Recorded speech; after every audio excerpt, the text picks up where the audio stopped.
Now, from WYDC TV, this is Big Fox News at 10.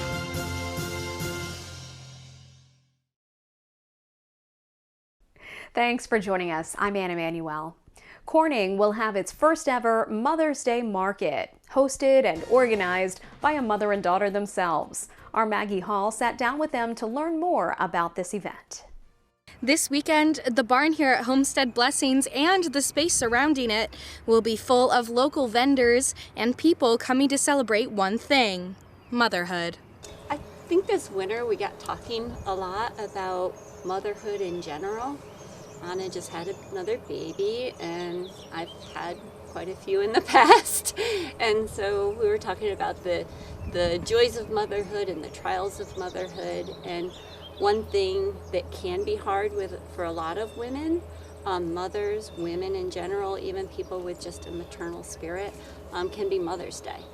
And so we thought, what could we do that would help moms, help mothers, help local businesses? The mother-daughter team carefully crafted a list of local vendors that will fill Homestead Blessings this Saturday. Every business that will be present is owned by women. It was fun to plan the event because we were able to handpick a lot of our favorite vendors that kind of spoke to being a mom. A full list of vendors can be found on the Mother's Market event Facebook page hosted by Homestead Blessings. Some of the vendors will include Ella's Acres Homestead Kitchen Food Truck, Bespoke Apothecary, Peas Macaroons, Meg's Cheese Boards, Gaia's Greens, and Bright Designs by Bee, all coming together to celebrate mothers of the community. I don't think mothering is just something that happens inside your home in your own space. I think it's something that you share everywhere.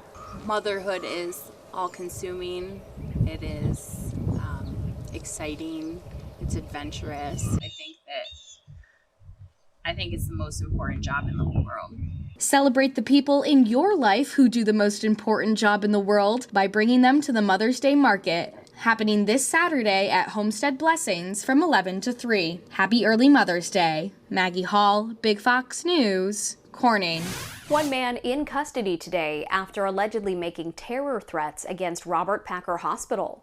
Sayre police responded to calls of a disruptive patient at the hospital. 34-year-old Walter Bump III was in a holding room at the hospital in which he had broken the windows in the room and a wooden chair. Bump allegedly told officers he was going to kill them.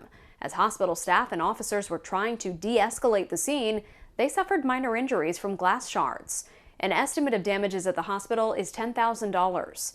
After being apprehended, police say Bump tried to kick the windows out of the police car and yelled at officers that he had an infectious disease. Guthrie has unveiled a new center that's the first of its kind in the region. The Guthrie Pulse Center incorporates telehealth directly into patient care.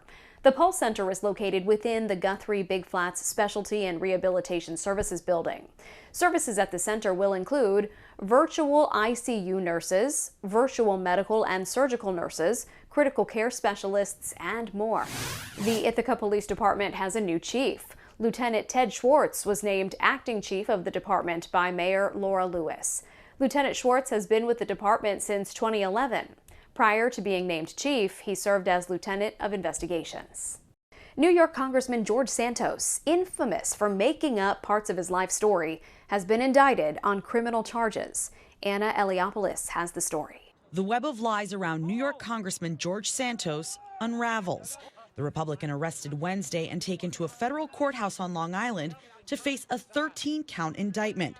Federal charges include fraud, money laundering, theft of public funds, and making false statements to Congress. I'm going to fight the witch hunt. I'm going to take care of clearing my name, and I look forward to doing that. Among the allegations against him, prosecutors accuse Santos of duping donors and stealing from his campaign funds. Money he reportedly used for personal expenses, like buying designer clothing and to pay his credit card bills. He's also accused of illegally applying for unemployment benefits.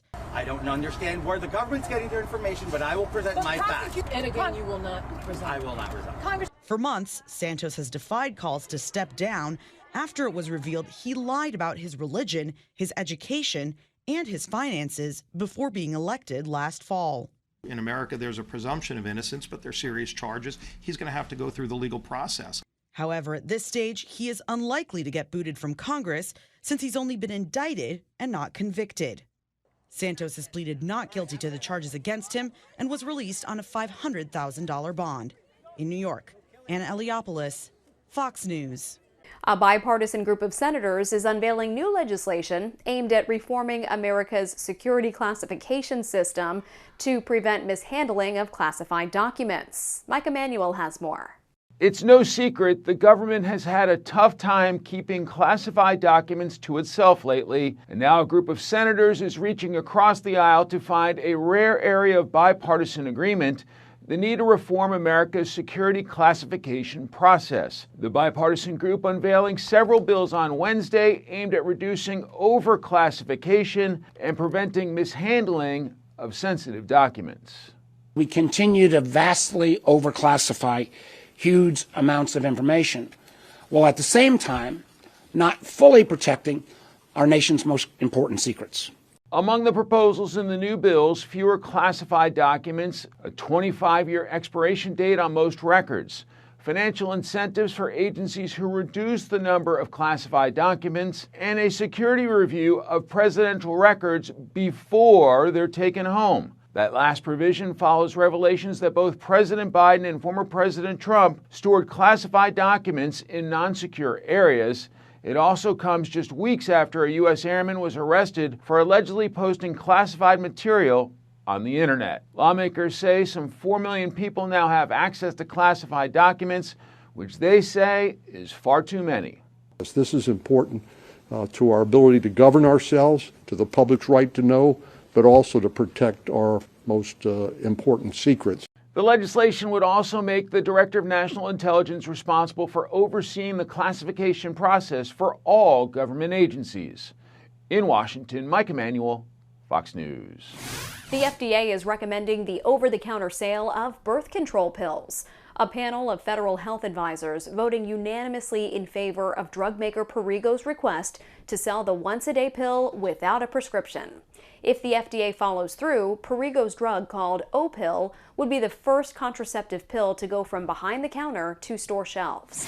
Legendary Auburn running back and two-sport athlete Bo Jackson will undergo a procedure later this week to stop the chronic hiccups he's been experiencing since July of 2022. Can you imagine? Appearing on a local radio show in Birmingham, Alabama, Jackson disclosed the medical phenomenon while explaining his absence from a Frank Thomas statue dedication held in April.